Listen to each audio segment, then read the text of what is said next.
गुरुर्ब्रह्मा गुरुर्विष्णु गुरुर्देवो महेश्वर गुरुर्साक्षात् परं ब्रह्म तस्मै श्री गुरवे नमः। ध्यानमूलं गुरुमूर्ति पूजामूलं गुरुपदं ज्ञानमूलं गुरुवाक्य मोक्षमूलं गुरुकृपा। ओम नमो भगवते वासुदेवाय। श्री हरि संक्षिप्त महाभारत। जय श्री कृष्ण। प्रथम खंड आदि पर्व। जय श्री कृष्ण। अभी तक हमने जाना राजा शांतनु सत्यवती से विवाह करने की इच्छा प्रकट करते हैं, जिससे सत्यवती के पिता होते हैं म्लेच्छ। वे शांतनु के सामने शर्त रखते हैं कि उनके गर्भ से उत्पन्न हुआ पुत्र ही राजा होगा। देवव्रत वहाँ पर एक भीषम प्रतिज्ञा लेते हैं, जिससे उनका नाम भीषम होता है। अब हम आज आगे जानेंगे चित्रांगद और विचित्रवीर्य का चरित्र, भीषम का पराक्रम, दृढ़ प्रतिज्ञा तथा धृतराष्ट्र आदि का जन्म। जय श्री कृष्ण। वैशंपायन जी कहते हैं, जन्मेजय राज ऋषि शांतनु की पत्नी सत्यवती के गर्भ से 2 पुत्र हुए, चित्रांगद और विचित्रवीर्य। जय श्री कृष्ण। दोनों ही बड़े होनहार और पराक्रमी थे। जय श्री कृष्ण। अभी चित्रांगद ने युवा अवस्था में प्रवेश भी नहीं किया था कि राज ऋषि शांतनु स्वर्गवासी हो गए। जय श्री कृष्ण। भीषम जी ने सत्यवती की सम्मति से चित्रांगद को राजगद्दी पर बैठाया। जय श्री कृष्ण। उसने अपने पराक्रम से सभी राजाओं को पराजित कर दिया। जय श्री कृष्ण। वह किसी भी मनुष्य को अपने समान नहीं समझता था। जय श्री कृष्ण। गंधर्वराज चित्रांगद ने यह देखकर कि शांतनु नंदन चित्रांगद अपने बल पराक्रम से देवता, मनुष्य और असुरों को नीचा दिखा रहा है, उस पर चढ़ाई कर दी। जय श्री कृष्ण। दोनों नाम और आसियों में कुरुक्षेत्र के मैदान में घमासान युद्ध हुआ।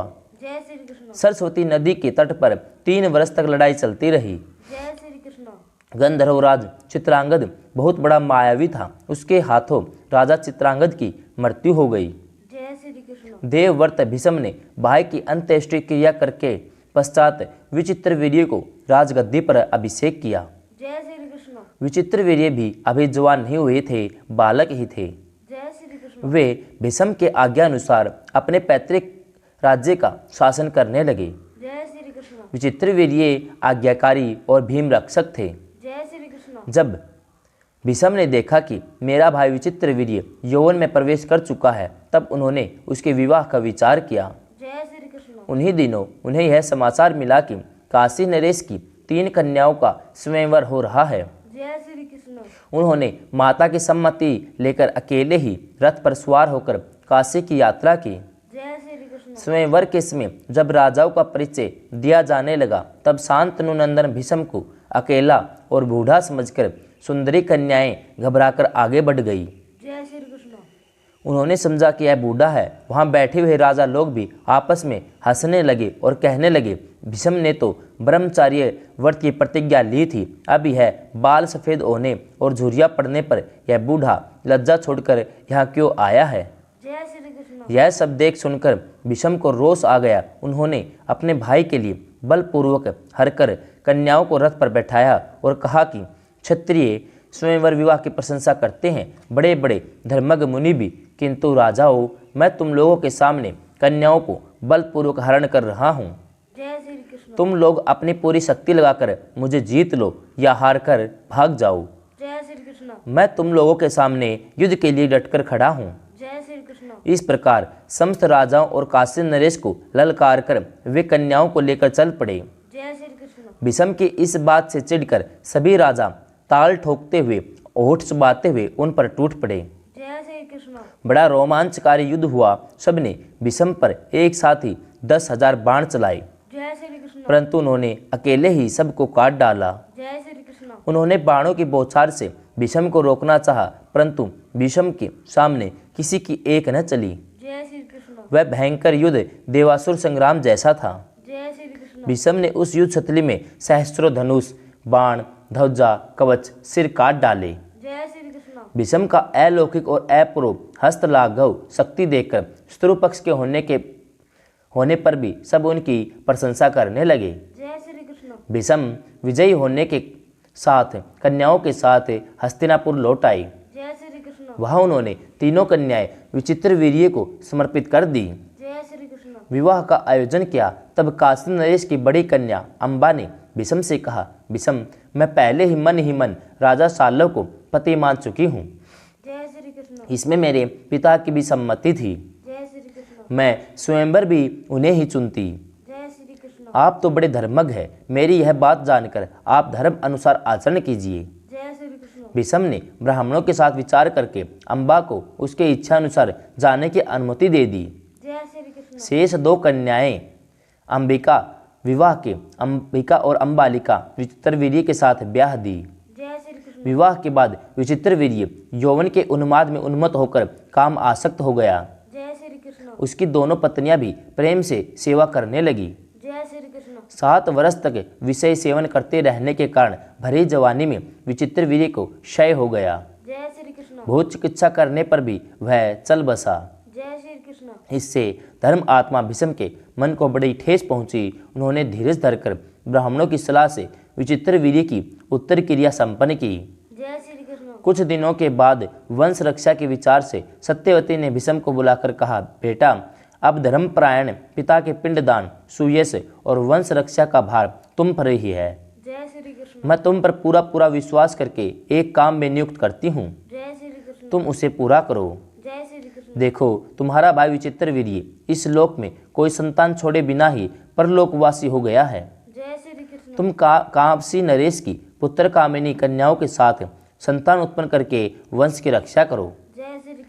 मेरी आज्ञा मानकर तुम्हें यह काम करना चाहिए। जय श्री कृष्ण। तुम स्वयं राज सिंहासन पर बैठो और प्रजा का पालन करो। जय श्री कृष्ण। केवल माता सत्यवती ने ही नहीं, सभी सगे संबंधियों ने भी ऐसी प्रेरणा दी। जय श्री कृष्ण। उस समय देवव्रत भीष्म ने कहा, माता, आपकी बात ठीक है, परंतु आप जानती हैं कि मैंने आपके विवाह के समय क्या प्रतिज्ञा कर रखी है। जय श्री कृष्ण। मैं पुनः प्रतिज्ञा करता हूँ कि मैं त्रिलोकी का राज्य, ब्रह्मा का पद और इन दोनों में से अधिक मोक्ष का भी परित्याग कर दूंगा, परंतु सत्य नहीं छोड़ूंगा। जय श्री कृष्ण।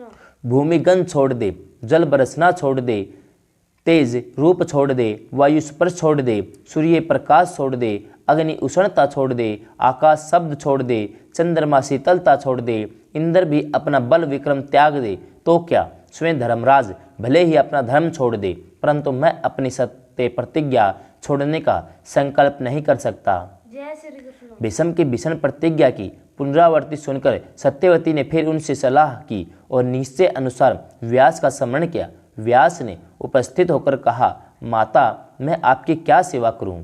जय श्री कृष्ण। सत्यवती ने कहा, बेटा, तुम्हारा भाई विचित्रवीर्य निसंतान ही मर गया, तुम उसके क्षेत्र में पुत्र उत्पन्न करो। जय श्री कृष्ण।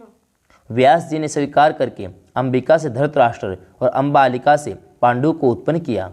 जय श्री कृष्ण। जब अपनी अपनी माता के दोष के कारण धृतराष्ट्र अंधे और पांडु पीले हो गए, जय श्री कृष्ण। तब अंबिका की प्रेरणा से उसकी दासी ने व्यास जी के द्वारा विदुर को उत्पन्न किया। जय श्री कृष्ण। महात्मा मांडव्य के शाप के से धर्मराज ही विदुर के रूप में अवतरित हुए थे। जय श्री कृष्ण। मांडव्य ऋषि की कथा। जय श्री कृष्ण। जनमेज जी ने पूछा, भगवान, धर्मराज ने ऐसा कौन सा कर्म किया था जिसके कारण उन्हें ब्रह्म ऋषि ने शाप दिया और वे शूद्र योनि में पैदा हुए? जय श्री कृष्ण। वैशंपायन जी कहते हैं, जनमेजय, बहुत दिनों की बात है, मांडव्य नाम के एक यशस्वी ब्राह्मण थे। वे बड़े धैर्यवान, धर्मज्ञ, तपस्वी और सत्यनिष्ठ थे। जय श्री कृष्ण। वे अपने आश्रम के दरवाजे पर वृक्ष के नीचे हाथ ऊपर उठाकर तपस्या करते थे। जय श्री कृष्ण। उन्होंने मौन का नियम ले रखा था। जय श्री कृष्ण। बहुत दिनों के बाद एक दिन कुछ लुटेरे लूट का माल लेकर वहां आए। बहुत से सिपाही उनका पीछा कर रहे थे, इसलिए उन्होंने मांडव्य के आश्रम में लूट का सारा धन रख दिया और वहीं छिप गए। जय श्री कृष्ण। सिपाहियों ने आकर मांडव्य से पूछा, लुटेरे किधर भागे, शीघ्र बतलाइए, हम उनका पीछा करें। जय श्री कृष्ण। मांडव्य ने उनका कुछ भी उत्तर नहीं दिया। राज कर्मचारियों ने उनके आश्रम की तलाशी ली, उसमें धन और चोर दोनों मिल गए। जय श्री कृष्ण। सिपाहियों ने मांडव्य मुनि और लुटेरों को पकड़कर राजा के सामने उपस्थित किया। राजा ने विचार करके सबको सूली पर चढ़ाने का दंड दिया। जय श्री कृष्ण। मांडवे मुनि सूली पर चढ़ा दिए गए। बहुत दिन बीत जाने पर भी बिना कुछ खाए पिए वे सूली पर बैठे रहे। उनकी मृत्यु नहीं हुई। जय श्री कृष्ण। उन्होंने अपने प्राण छोड़े नहीं, वहीं बहुत से ऋषियों को निमंत्रण दिया। जय श्री कृष्ण। ऋषियों ने रात्रि के समय पक्षियों के रूप में आकर दुख प्रकट किया और पूछा, आपने क्या अपराध किया है? जय श्री कृष्ण। मांडवे ने कहा, मैं किसे दोषी बनाऊं, यह मेरे ही अपराध का फल है। जय श्री कृष्ण। पहरेदारों ने देखा कि ऋषि को सूली पर चढ़ाए बहुत दिन हो गए, परंतु ये मरे नहीं। जय श्री कृष्ण। उन्होंने जाकर अपने राजा से निवेदन किया। राजा ने मांडव्य मुनि के पास आकर प्रार्थना की, मैंने अज्ञानवश आपका बड़ा अपराध किया, आप मुझे क्षमा कीजिए, मुझ पर प्रसन्न होइए। जय श्री कृष्ण। मांडवे ने राजा पर कृपा की, उन्हें क्षमा कर दिया। वे सूली पर से उतारे गए। जब बहुत उपाय करने पर भी सूल उनके शरीर से नहीं निकल सका, तब वह काट दिया गया। जय श्री कृष्ण। गड़े हुए सूल के साथ ही उन्होंने तपस्या की और दुर्लभ लोक प्राप्त किए। जय श्री कृष्ण। तब से उनका नाम अणि मांडवे पड़ गया। जय श्री कृष्ण। ब्रह्म ऋषि मांडवे ने धर्मराज की सभा में जाकर पूछा, मैंने अनजान में ऐसा कौन सा पाप किया था जिसका यह फल मिला? जय श्री कृष्ण। जल्दी बतलाओ, नहीं तो मेरी तपस्या का बल देखो। जय श्री कृष्ण। धर्मराज ने कहा, आपने एक छोटे से फतिंगे की पूंछ में सीख गाड़ दी थी, उसी का यह फल है। जय श्री कृष्ण। जैसे थोड़े से दान का अनेक गुना फल मिलता है, वैसे ही थोड़े से अधर्म का भी कई गुना फल मिलता है। जय श्री कृष्ण। अणि मांडवे ने पूछा कि ऐसा मैंने कब किया था? जय श्री कृष्ण। धर्मराज ने कहा, बचपन में। जय श्री कृष्ण। इस पर अणि मांडवे बोले, बालक 12 वर्ष की अवस्था तक जो कुछ करता है उससे उसे अधर्म नहीं होता, क्योंकि उसे धर्म अधर्म का ज्ञान नहीं रहता।